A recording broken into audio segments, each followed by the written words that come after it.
가서 찬양하시겠습니다.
하나님의 때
오직 그가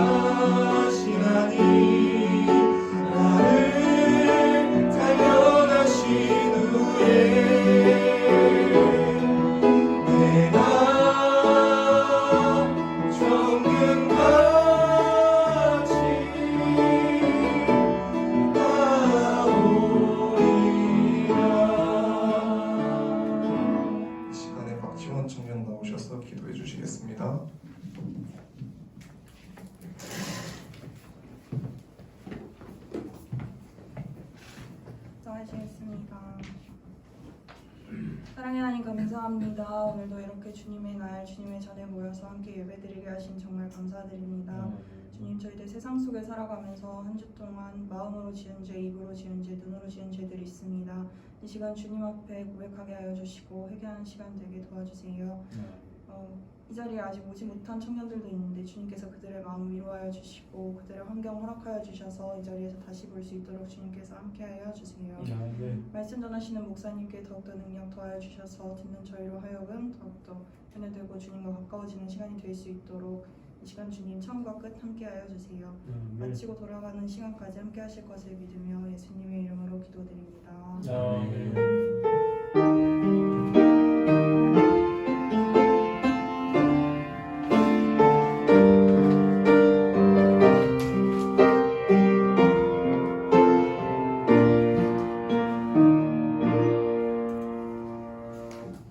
말씀은 히브리서 9장 11절에서 22절 말씀입니다.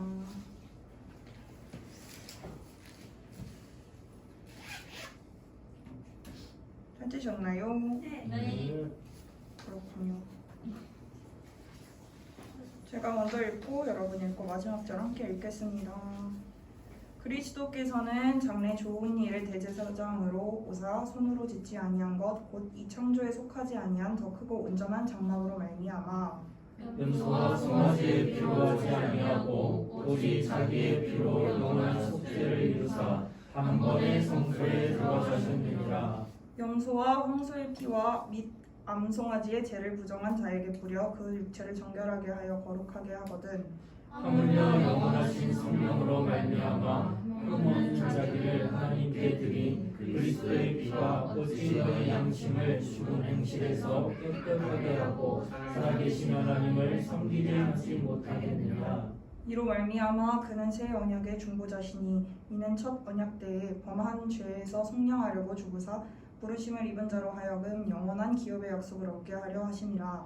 유언은 유언한 자가 죽어야 되나니 유언은 그 사람이 죽은 후에야 유언즉 유언한 자가 살아있는 동안에는 효력이 없느니라. 이러므로 첫 언약도 피 없이 세운 것이 아니니 모세가 율법대로 모든 계명을 온 백성에게 말한 후에 송아지와 염소의 피 및 물과 붉은 양털과 우슬초를 취하여 그 두루마리와 온 백성에게 뿌리며 이르되 이는 하나님이 너희에게 명하신 언약의 피라 하고 또한 이와 같이 피를 장막과 섬기는 일에 쓰는 모든 그릇에 뿌렸느니라. 함께 읽겠습니다. 율법을 따라 거의 모든 물건이 피로써 정결하게 되나니 피 흘림이 없은즉 사함이 없느니라. 아멘. 이 시간 김재길 목사님 나오셔서 새 언약의 중보이신 예수라는 제목으로 말씀 전해주시겠습니다.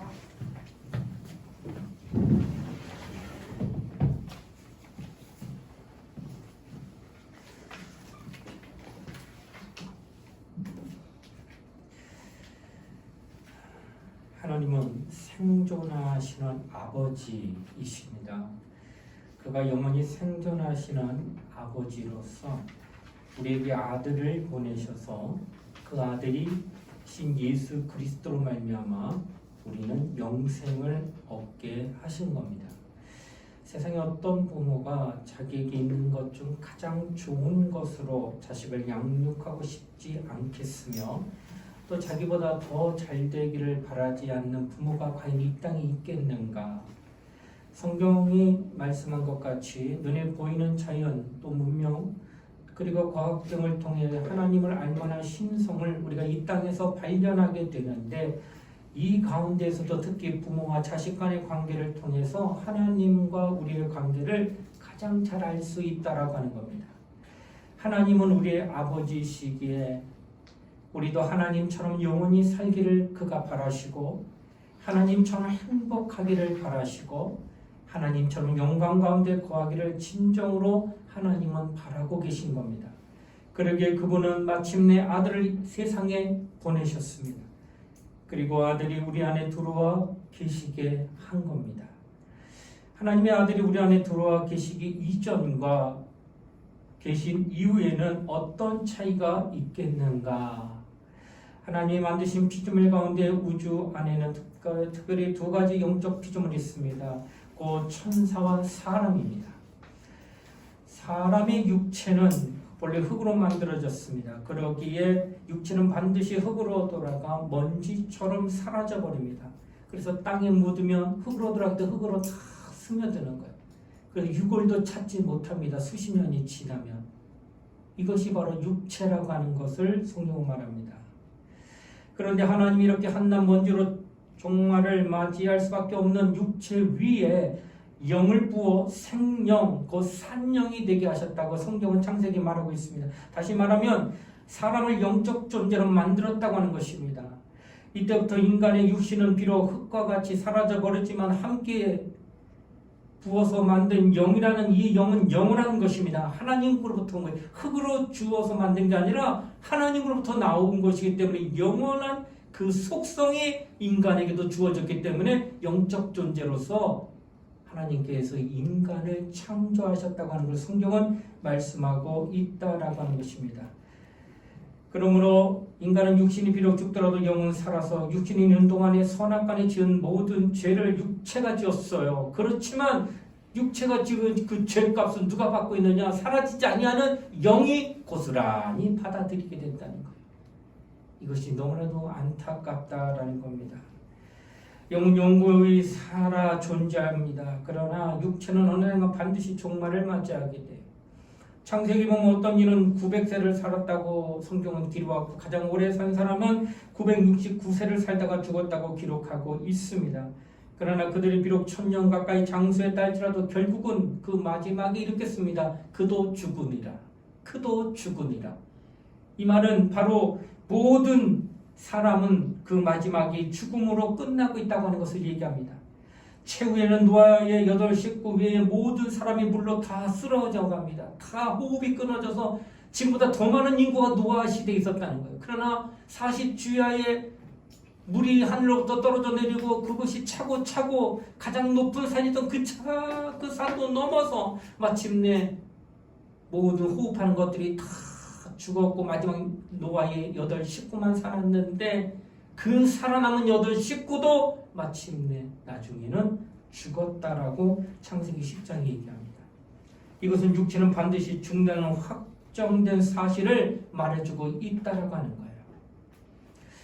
마귀는 죽어 없어지는 존재가 아닙니다. 그가 타락했다고 육체처럼 먼지와 같이 사라져버리는 것이 결코 아닙니다. 아까도 서두에 얘기했던 것처럼 하나님 만든 영적 존재는 천사와 인간 두 종류의 존재가 있다라고 말했습니다. 그 가운데 지금 말한 마귀는 천사라고 하는 겁니다. 그러므로 그가 육체가 아니고 영적인 존재인 것입니다. 사람의 영이나 천사는 본래 같은 수준의 영적인 존재였으나 천사장으로 불렸던 루시엘은 타락하여 루시퍼가 되고 곧 마왕이라는 뜻이요 곧 마귀가 되었다라는 겁니다. 마귀는 타락하기 이전에는 하나님을 섬기는 의의 천사였습니다. 어디에서? 하늘에서. 의의 천사는 하나님의 뜻대로 하나님께 순종하며 삶을 갖게 될 때에 하나님의 영광과 은혜와 사랑을 받던 유일한 존재가 바로 천사였다는 거예요.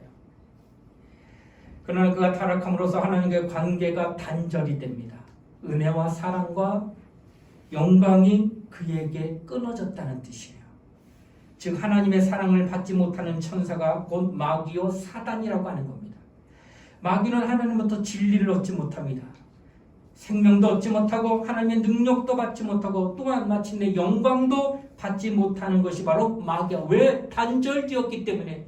타락하기 전에는 하나님부터 은혜와 사랑과 영광을 충만히 받았던 자였지만 타락한 후에는 그 모든 것들이 다 단절돼요. 아무것도 하나님부터 받을 수 없는 무가치한 존재가 된 게 누구냐? 바로 마귀다라고 하는 것을 성경은 말합니다. 마귀는 하나님으로부터 모든 것이 단절되었기 때문에 하나님의 생명이 그에게 없는 겁니다. 그래서 마귀를 향해 무엇을 말하느냐? 사망과 저주만 있기 때문에 사망 권세자 이런 표현을 마귀에게 쓴다는 거예요. 왜? 하나님도 단절돼서 생명이 없기 때문에 사망만 있다는 거예요. 그러므로 아무리 마귀를 의지한다 해도 그로부터 생명을 얻을 수 없고 권능 또한 얻지 못합니다. 그를 통해서는 결코 하나님의 사랑도 받을 수 없고 또한 진리 또한 알 수가 없다고 하는 거예요. 본래 사람의 영도 의의 천사들처럼 하나님의 사랑받는 존재였어요. 아담이 처음 지음받았을 때에 그를 향하여 하나님이 부릅니다. 아담아! 사랑스러운 목소리가 그에게 들립니다. 얼마나 아담을 향하여 하나님의 그 바라시는 음성을 듣게 되는 그 귀한 존재, 그 사랑받는 존재가 틀림이 없었습니다. 그런데 마귀에게 속아 선악과를 따먹으로 말미암아 타락하면서 인간 동안 저주받은 영이 됐는데 내가 선악과를 먹는 정령 죽으리라. 그런데 막 그 아담이 죽지 않고 가인과 아벨을 낳아요. 죽으리라 했는데 그것은 육체를 죽인 게 아니라 그 영을 죽였다는데 영은 영불멸이에요. 영은 안 죽어요. 그런데 죽었다는 것은 바로 하나님과 관계, 아까 얘기했던 마귀도 타락하기 이전에 하나님의 은혜와 영광과 사랑을 받았는데 아담도 지음받았을 때 은혜와 영광과 사랑을 똑같이 받았어요. 다만 타락하고 난 뒤에 죄를 짓고 난 뒤에는 하나님과 단절이 돼서 영적으로 하나님과 관계할 수 없는 그간 상태를 죽었다라고 표현하고 있다는 거예요. 이처럼 인류도 바로 이와 같이 하나님과 단절되어 버린 죄로 말미암아 타락함으로 말미암아 되었다고 하는 것을 이야기하고 있다라고 하는 것이에요. 자, 예를 들려 눈은 사람의 등불이기에 눈이 밝으면 온몸이 성하지만은 눈이 어두우면 온몸이 어둡다라고 마태복음 6장 22절에 증거했어요. 그래서 눈이 멀어버린 사람은 태양빛이 그를 향하여 강렬하게 비추고 있다 할지라도 결국 길을 찾지 못하고 더듬더듬합니다. 그 사람은 깜깜해요. 그러나 바깥은 깜깜한 게 아니라 대낮에 정오예요. 너무나도 환해. 근데 그 사람만큼은 절대로 깜깜합니다. 왜 그럴까요? 눈의 기능을 상실했기 때문에 그래요. 분명히 그는 살아있어요. 소급도 하고 먹을 것도 먹고 활동하려고 다 하는데 그러나 무조건 깜깜해. 왜? 눈의 기능이 상실되어 있기 때문에 그 같은 증상이 나타났다고 하는 것입니다. 그래서 그는 어두움밖에 없고 또 색깔을 구별하는 것은 더 불가능한 그런 상태에 놓인 겁니다.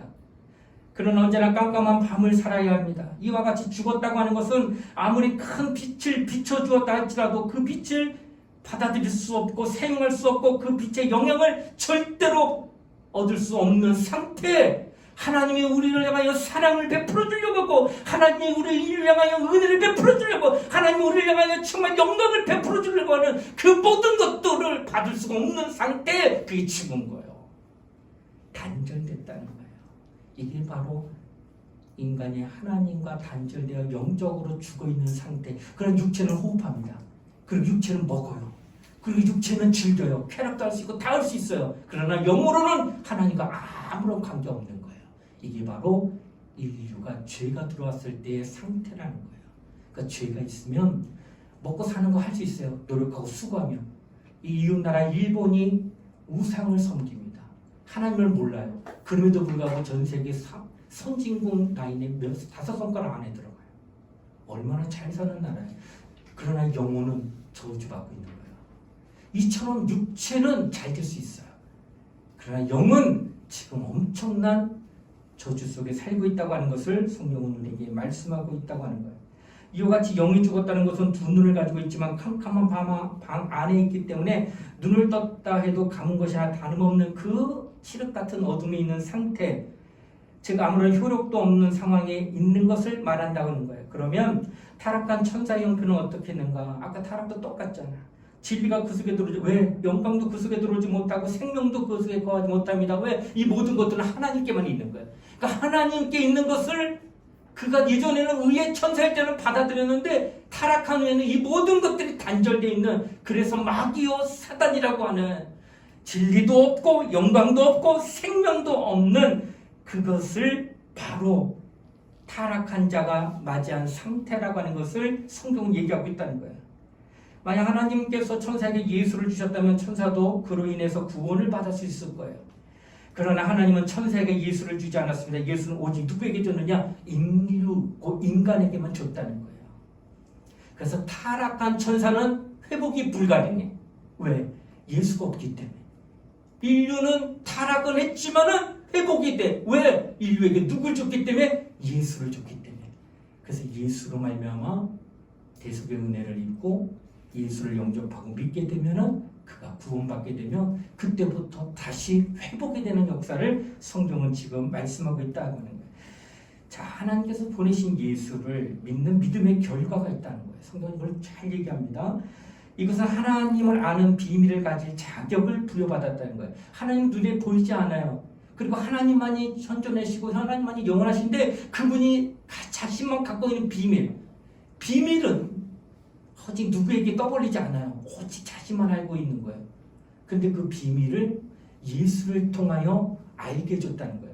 하나님이 어떠한 계획을 갖고 계시고 하나님이 어떠한 뜻을 갖고 계셨다고 하는 이것을 예수를 통하여 밝히 알려주셨다는 거예요. 그래서 예수를 알게 되면, 예수를 믿게 되면은 그러면 하나님의 그 비밀, 하나님의 그 감추었던 뜻, 하나님이 계획했던 모든 것들을 다 소상하게 알게 된다라고 하는 거예요. 그래서 예수를 알게 되면 하나님의 비밀을 깨닫는 자, 이렇게 성경은 말씀하고 있다라고 하는 것입니다. 여러분, 예수께서 이 땅에 오셔서 십자가에서 돌아가실 때 가상 7원이라고 십자가 위에서 7마디 하셨습니다. 이제 우리 사순절 때 많이 설교합니다. 그때 마지막에 뭐라면 다 이루었다. 예수가 이 땅에서 십자가 지면서 마지막에 운명하시기 전에 말한 것이 다 이루었다라고 하는 말씀이었어요. 그런데 여러분, 이 다 이루었다고 하는 이때 그 시점은 하나님이 영원전에 작성하신 뜻이 다 이루어졌다고 말을 했어요. 다 이루었다고 하셨으니까.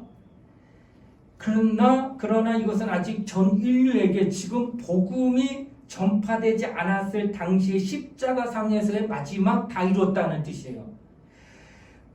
아직 인간에게 예수가 구주이심을 전혀 가르치지도 않아서 구원받을 사람이 하나도 없을 때예요. 예수가 십자가 졌을 때는. 예수께서 그런데도 다 이루었다고 선언하셨어요. 이는 바로 인간이 예수를 모르고 하나님도 몰라도 하나님은 예수를 통해서 하나님 자신의 비밀을 완전히 다 세상에 적나라하게 나타내며 완성하셨다고 하여 다 이루었다라고 하고 끝냈다라고 하는 거예요. 이는 바로 인간의 실질적인 구원과는 상관없이, 또 복음 전파의 유무와는 상관없이, 그리고 인간의 영생과 영멸과는 상관없이 하나님의 일을 완전하게 완성되었다라고 하는 마침표를 그대 찍었다고 하는 거예요. 그러니까 여러분, 예수가 우리가 구속사, 예수로 말미암아 우리가 구원받는데 다 이루었다고 이루어서 하나님의 완전한 것이 다 됐다고 선포를 했는데 아직도 예수 안 믿는 인구가 전 세계의 지금 퍼센트로, 그러니까 과거로부터까지만 99.9%가 다 예수 안 믿고 죽어가고 있는 거예요. 0.1%만, 아직 1%도 안 되는 소수의 사람만 예수 믿고 구세주라며 예수가. 근데 어떻게 오셔가지고 인류를 구원하는데 단 1%도 구원 못하고 가신 그분이 어떻게 우리의 구세주가 되냐고 말한다면 할 말이 없어요. 구세주라는 목적을 가지고 이 땅에 예수가 오셨다면, 그리고 다 이뤘다고 하면 다 구원받아야 되는 거지. 전능하신 하나님이 오셔가지고 하신 일이 고작 1%도 안 되는 영혼을 구원하는 것밖에 못했다면 어찌 그가 온전하게 다 이뤘다고 말할 수 있겠느냐는 거예요. 그 설명이 안 되잖아. 아직도 구원받지 못한 사람이 너무나 많은데 뭘 얘기할까요? 구속사를 다 이뤘다는 게 아니라 하나님의 뜻을 다 이뤘다는 거예요. 그래서 여러분, 동전을 보게 되면요, 동전이 양면이 있습니다. 한 면만 있으면 돈의 가치가 안 돼요. 반드시 앞면과 뒷면이 제대로 찍혀서 나와서 화폐의 가치를 나타내는 것처럼 하나님이 하시는 다 이루었다는 건 동전의 양면성 같습니다. 그 첫 번째 다 이루었다는 것은 그 앞면이 되는 마귀의 일을 멸하라 하시는 요한일서 3장 8절에 있는 하나님의 아들이 나타나시면 마귀의 일을 멸하라 하십니다. 그리고 뒷면에 있는 구속사는 요한복음 3장 16절에 하나님이 세상을 이처럼 사랑하사 독생자를 주셨으니 이는 저를 믿는 자는 멸망치 않고 영생을 얻게 하려 하심이니라. 이 두 가지가 다 되는 거예요. 구속사만 얘기하면 이거를 설명을 못해.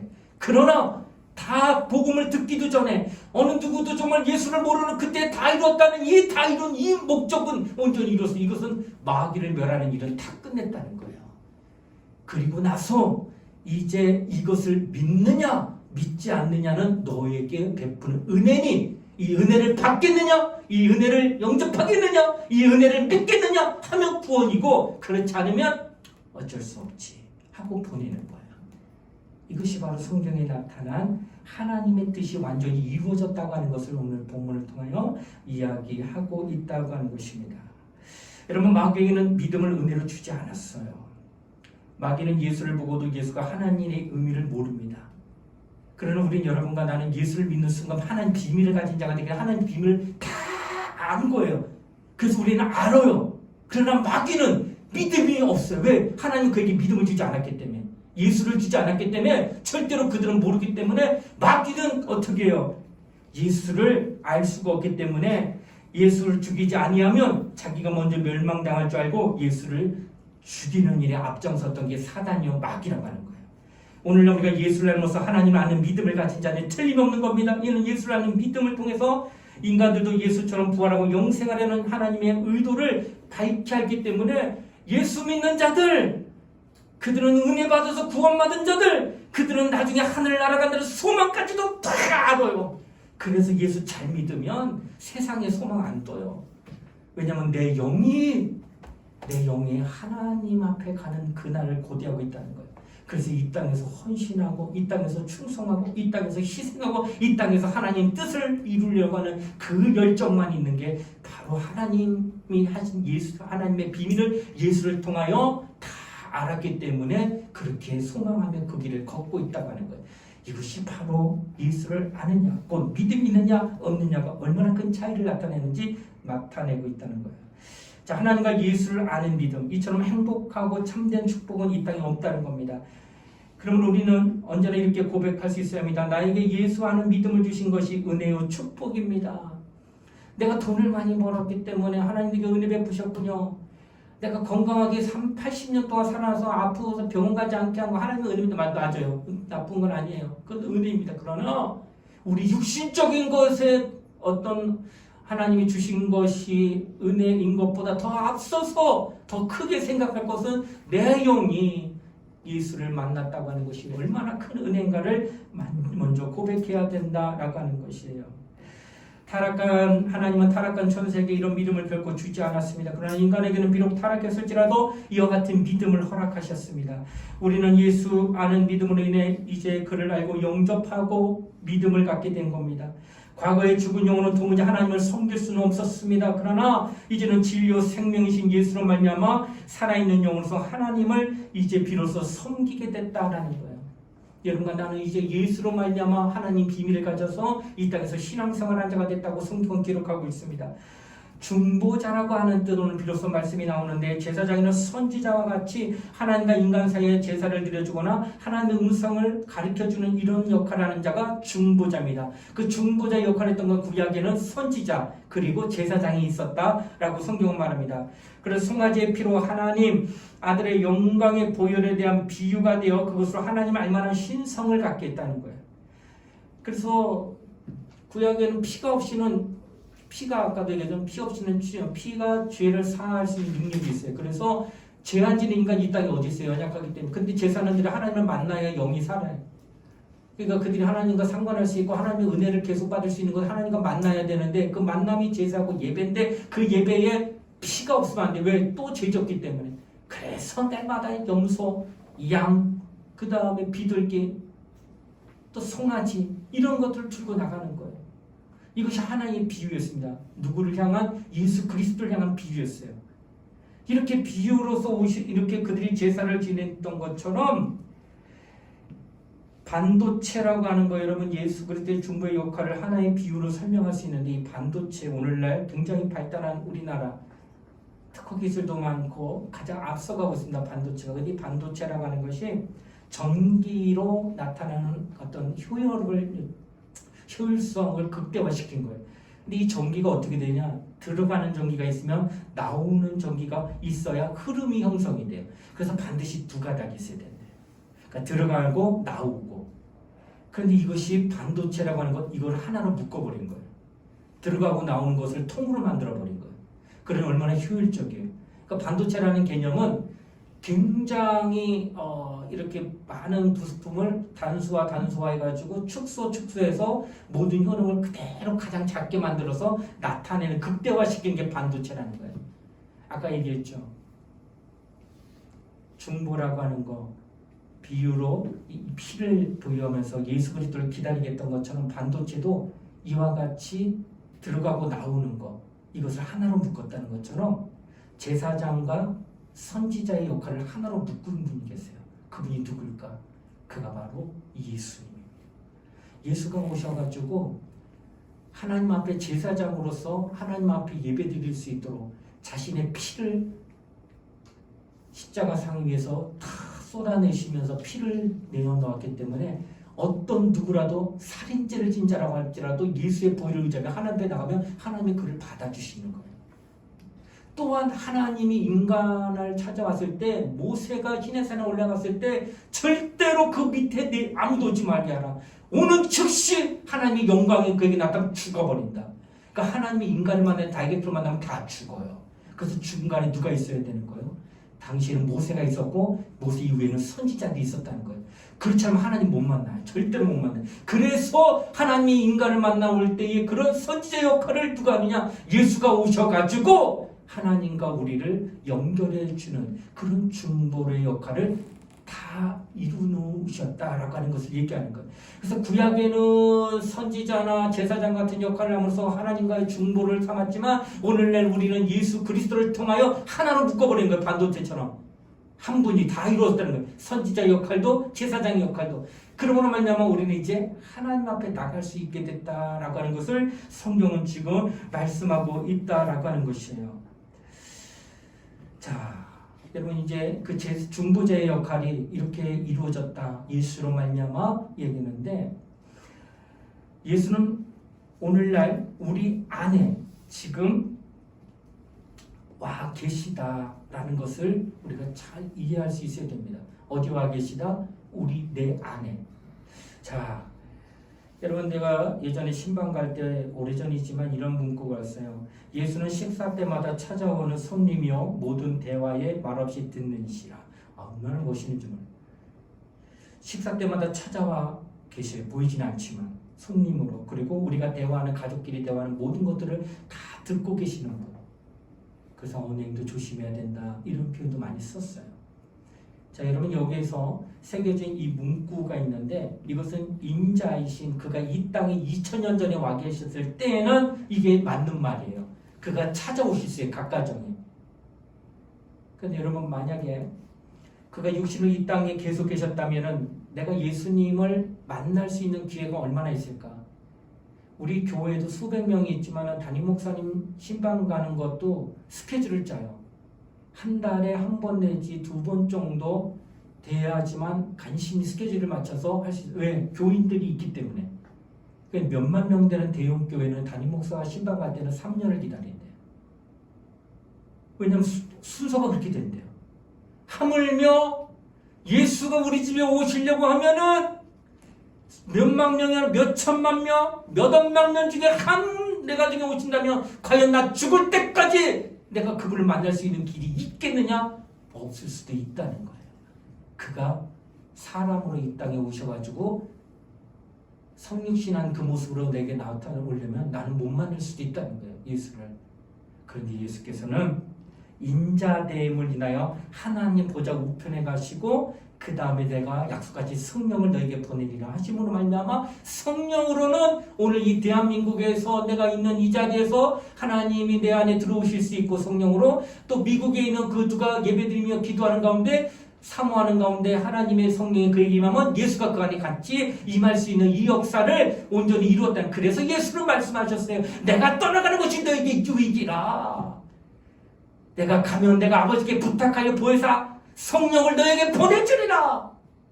왜 이렇게 유익하다고 얘기했을까? 만약 내가 이 땅에 있으면은 나를 못 만날 사람이 허다하다는 거예요. 하지만 내가 보좌 우편에 가면 성령을 보낼 땐 다방면으로 전 세계 어디 곳에 있어도 사모하는 그 영혼 속에 내가 가리라 하신다고 하셨기 때문에 너에게 유익이라 하고 표현했다는 거예요. 그래서 오늘 나는 성령으로 우리 안에 예수가 와 계시다 하는 것을 말씀하고 있다라고 하는 것입니다. 여러분이 예수가 우리 안에 어떻게 오셨는가? 말씀이 우리 안에 왔습니다. 여러분 요한복음 1장 1절에 보면은 태초에 하나님과 함께 계신 말씀 곧 그 말씀이 성육신하여 이 땅에 내려오신 거예요. 그러니까 하나님의 아들이 성신의 내 땅에 내려오셔서 그가 뭐라 말씀하셨냐? 내 살을 받아 먹어라, 내 피를 받아 마셔라. 붉은 피, 이 살, 이것을 받아 먹어라, 받아 마시라고 하시니까 자기의 살과 피를 우리를 배부르게 하려고 하셨는가? 만약 그렇다면 이는 식인종에 해당할 말하느냐? 내가 어떻게 사람의 살을 뜯어먹고 사람의 피를 쭉쭉 먹을 수 있겠느냐? 라고 말도 안 된다라고 생각할 수 있지만 이것은 그를 이렇게 식인종처럼 먹으라는 것이 아니라 그가 내 안에 들어오신다라는 뜻으로 표현할 때 내 살을 받아 먹어라, 내 피를 받아 마셔라. 왜? 먹고 마셔야지만 내 안에 들어오니까 이런 의미로서 안에 들어오는 표현으로 내 살을 받아 먹어라, 내 피를 받아 마시라는 것이지 이걸 뜯어먹고 이거를 막 쥐어짜서 막 입에 넣고 이런 것을 표현한 게 아니다라는 거예요. 그러니까 지금 말씀이 육신이 되어 이 땅에 오신 그는 하나님의 아들이에요. 그 하나님의 아들이 내 안에 들어와요. 아들의 영이. 근데 그 아들이 하나님을 향하여 뭐라 불렀을까? 하나님 아버지. 그러니까 내가 죄를 짓고 난 뒤에는 내 영이 하나님을 부를 수가 없었어요. 그런데 예수가 내 안에 들어오면은 그 아들의 영으로 말미암아 하나님을 뭐라 부를 수 있어요? 하나님 아버지. 왜? 예수는 우리 안에 들어오게 되면은 우리를 형제라고 표현합니다. 예수가. 그러니까 아들이 우리를 향하여 형제라고 하면은 이 또한 같은 신분을 가진 자이기 때문에 하나님을 향하여 아버지라고 말할 수 있다고 하는 것이에요. 자, 이것이 오늘 우리에게 무엇을 말하느냐? 히브리서 2장 11절에도 말하기를 예수께서는 우리를 형제라 부르기를 부끄러워하지 않는다라는 표현을 이때습니다. 언제? 예수가 우리 안에 들어올 때. 그러니까 내가 예수를 믿고 영접하는 순간 그의 살을 받아 먹어라, 그의 피를 받아 마시라 하는 것처럼 그분이 내 안에 들어와요. 그럼 내 안에 누가 있어요? 아들의 영이 있는 거예요. 아들의 영이 있으니까 그때부터 은혜 받은 사람 하나님을 뭐라 불러요? 아버지라고 얘기한다는 거예요. 그런데 어떤 이는요, 하나님 앞에 기도할 때는 하나님 아버지라고 해야 돼요. 주여, 아니 하나님 아버지 한번 해보세요. 주님, 아니 하나님 아버지라고 하세요. 주여, 아니 왜 목사님, 아버지라고 쑥스러워서 말 못하겠어요. 내가 교회는 나와서 기도는 하겠는데 아버지란 말은 내 입에서 안 나와요. 이 말은 왜 그럴까? 그에게 뭐가 없기 때문에? 아들의 영이 없기 때문에 그래요. 아들의 영이 들어온 순간 가장 먼저 터지는 게 하나님 아버지, 이 말이 나옵니다. 근데 아들의 영이 없으면 아무리 얘기해도 못해요. 당신이 하나님을 아버지라 부르면 당신에게 아들의 영이 있는 거예요. 근데 아들의 영이 없으면 하나님을 아버지라고 못해요. 그래서 우리는 하나님 앞에 아버지라고 부를 수 있는 것은 아들의 영이 와 있기 때문이라는 거예요. 그 아들의 영이 와 있기 때문에 하나님을 아버지. 아까 처음 얘기했죠. 아버지와 아들의 관계. 자식을 사랑하되 극기야 목숨까지 내놓고 사랑할 수 있는 존재가 이 땅에 있다면 그건 부모밖에 없어요. 나를 왜 대신 죽어줬잖아요. 하나님을 아버지들은 그만큼 나를 향해 사랑하는 마음을 그대로 표현합니다.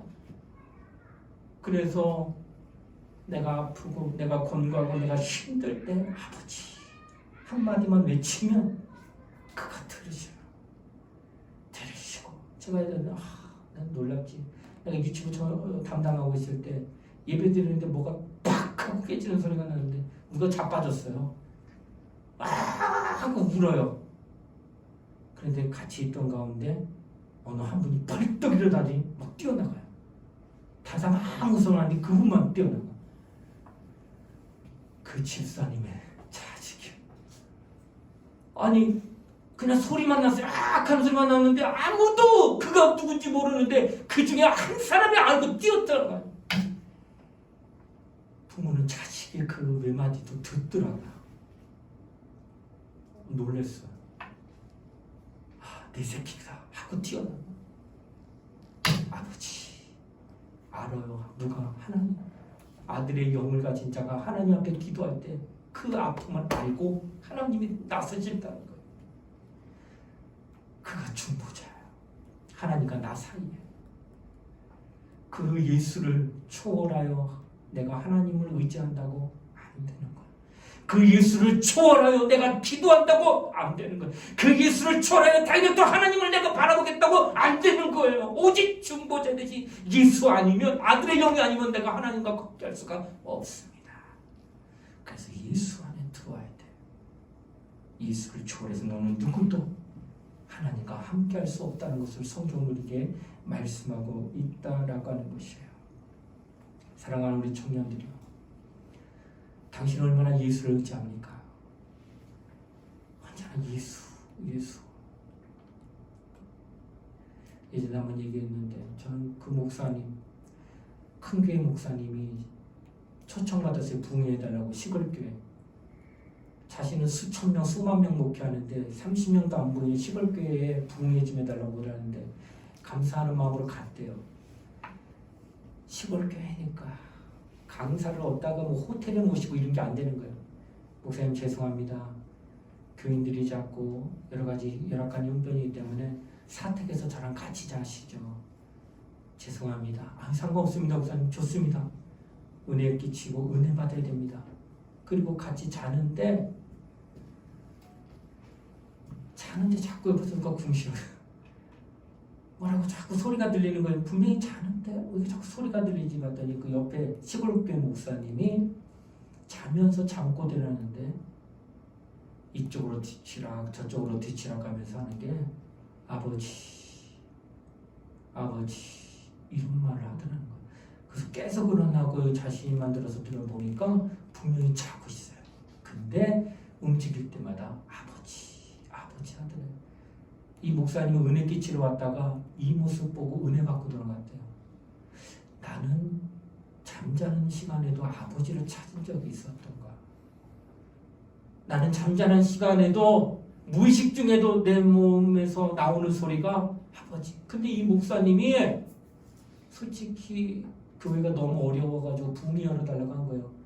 사례도 제대로 못하지만 그래도 모시고 싶습니다 했더니 흔쾌히 허락돼서 온 거예요. 큰 교회 목사님이. 그러니 이분한테 뭐가 필요해요? 지금 교회가 어려우니까 먹고 살 돈이 가장 먼저 필요했대요. 사람이 사모하는 게 있으면 그 사모하는 게 극도로 커지면 어떻게 돼요? 그거 말하게 되는 거예요. 그렇다면 그 목사님에게 뭐가 먼저 입에서 튀어나는데 하나님 돈 필요해요. 이게 나와야 되는데 돈이 아니었어요. 그 극한 상황에 있는 시골교회 목사님이 아버지 이분이 은혜 받고 돌아가면서 나는 이분만큼 하나님을 더 의지하지 못하고 있었구나 하는 그 마음에 깨달음이 있었다는 얘기를 제가 들었어요. 여러분 얼마나 하나님을 그렇게 의지하세요? 정말 내 안에 예수가 있었기 때문에 내가 하나님을 아버지라 부르지. 내가 예수 아니면 어떻게 내가 하나님과 함께할 수 있을까? 나는 예수만 더 의지해야지. 정말 예수만 바라봐야지. 이런 믿음이 당신에게 있습니까?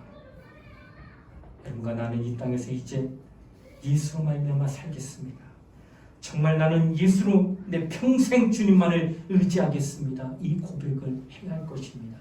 우리 모두 이방 기도할 때 하나님 앞에 내 영혼은 정말로 예수만을 의지하며 내가 아들의 영을 받아 하나님을 아버지라 부를 수 있는 은혜를 감격하며 앞으로 더욱더 예수를 인하여서 하나님을 의지하고 하나님을 아버지라 부를 수 있는 믿음의 자리에 내가 반듯하게 세움을 받겠습니다.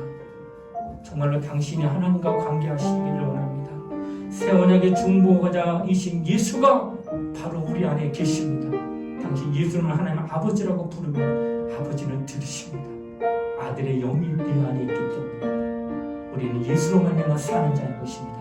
이 시간 기도할 때 날마다 하나님이 우리에게 허락하신 예수로 말미암아 하나님을 더 가까이 하는 심령이 되게 해달라고 우리 예수 한번 부르고 우리 동서 함께 간절히 기도하시겠습니다. 예수여 하나님 아버지 감사드립니다. 우리 모두를 하나님의 은혜 안에 인도하는 거룩한 자가 되게 해주시기 원하며 하나님 앞에 응원으로 믿음으로 기도하는 자가 되시고 역사되게 해주시기 원합니다. 내 영혼은 정말로 아들의 영혼으로 말미암아 하나님을 아버지라 부르는 자가 되었습니다. 이제 이로 말미암아 하나님은 나를 찾아 삼아주셨고 나는 정말로 하나님으로부터 인도를 받고 하나님으로부터 은혜를 받고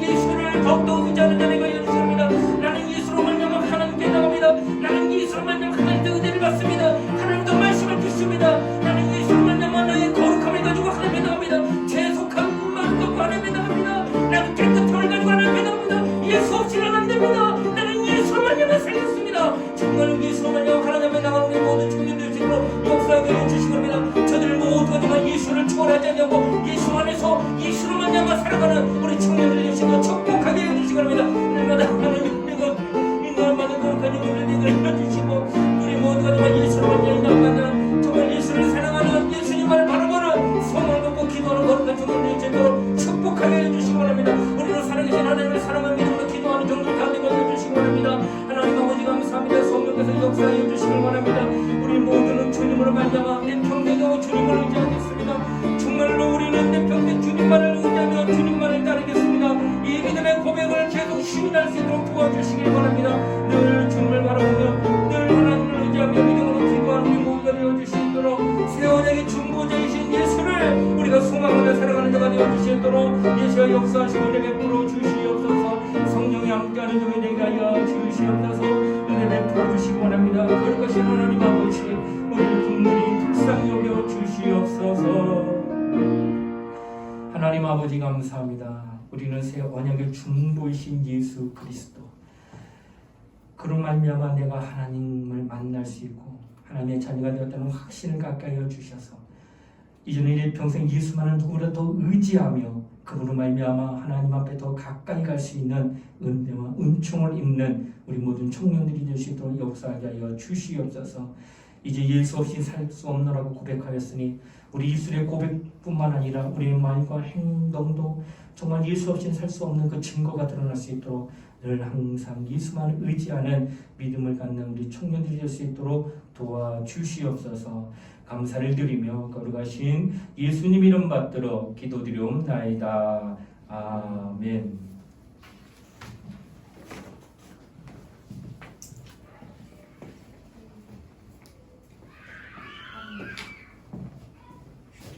오늘은 특별한 광고가 없습니다. 근데 이제 끝나고 5층 쉼터에서 고기 파티 하니까 다 같이 와주시면 감사하겠습니다. 많이 드시고 많이 드시면 됩니다. 촬영하시면 됩니다. 끝. 촬영. 아니 왜 안 됐어 모르는데.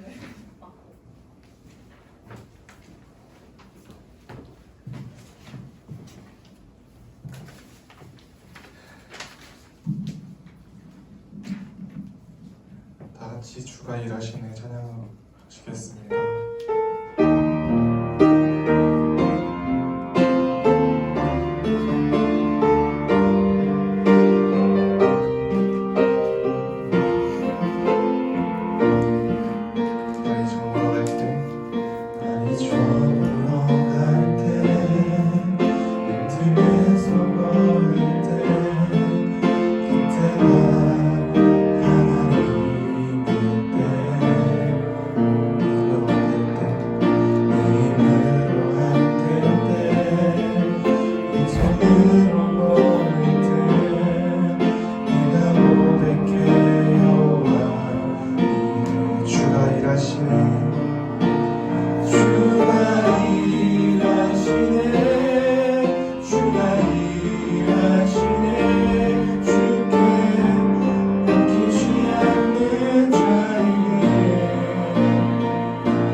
지금은 우리 주 예수 그리스도의 은혜와 하나님의 사랑과 성령의 감화 감동 교통하심이 오늘 세원에게 중보자이신 예수 그리스도를 그 누구보다도 더 의지하여 그분으로 인하여 하나님 아버지께 더 가까이 가고자 소망하는 사랑하는 청년들 머리 위에 이제부터 영원토록 함께 하시기를 간절히 축원하옵나이다.